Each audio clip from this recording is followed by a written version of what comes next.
Bababa tayo ng aircon evaporator po dito sa Montero na gagawin natin. Dahil ito mga boss, laging nauubusan ng preon ang aircon po nito at nawawala ang lamig dito sa kanyang gauge. Sobrang baba po ng gauge, ang reading po ng gauge nito.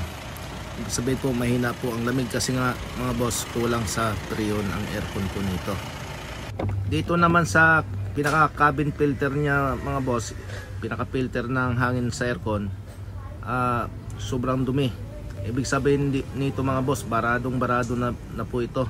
Mahirapan na po ang pinaka blower motor nito na maglabas ng hangin.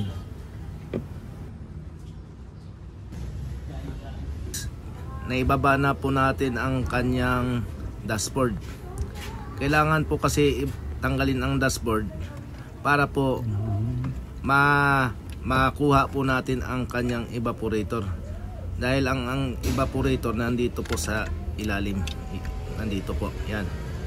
Yan ang evaporator. Kailangan po natin baklasin ang dashboard para makuha po natin ang kanyang evaporator.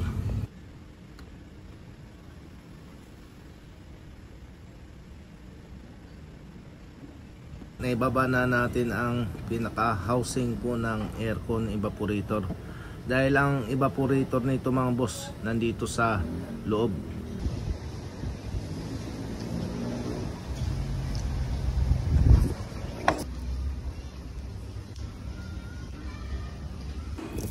Niligtis po natin ang kanyang evaporator mga boss. Wala pong singaw ang kanyang evaporator. Ito mga boss, tinanggalin namin ang condenser kasi may nakita po ako na medyo naglangis-langis sa gilid ng condenser. Ito po ililigtis mo natin para malaman po natin yung naglalangis dito sa condenser kung dito nga ba sumingaw ang preon niya. So yan nga mga boss, hinanginan po natin ang kanyang condenser. So ito po, ibig sabihin yung bumubula niyan, singaw po ito. Kaya po nagbabawas o nag-uubos ng preon ang kanyang aircon. Dahil po dito mga boss, singaw po. Yung condenser mga boss na may singaw, dito po nakalagay sa harap ng makina. Ang condenser po niya, yung tinesting po natin na may singaw. At ang gagawin din natin mga boss, magdadagdag po tayo ng pinakapan motor sa kanyang condenser. So ito po siya mga boss, dahil wala pong nakakabit na pan motor po dito, kaya lalagyan po namin.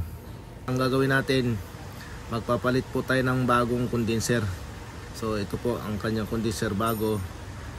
At ito namang evaporator niya, sobrang duminas at matagal na rin to, papalitan na rin po natin. At ang kanyang cabin filter, so ito po ang cabin filter niya mga boss, papalitan na rin po natin ng bago. So ayan. At ang kanyang pan motor sa condenser niya. So ayan mga boss, naikabit na natin ang kanyang dashboard at nabuo na po natin. At ngayon pinapaandar na po natin mga boss. At dito nga itong kanyang pan motor, so dito po nakalagay mga boss, at ang kanyang condenser.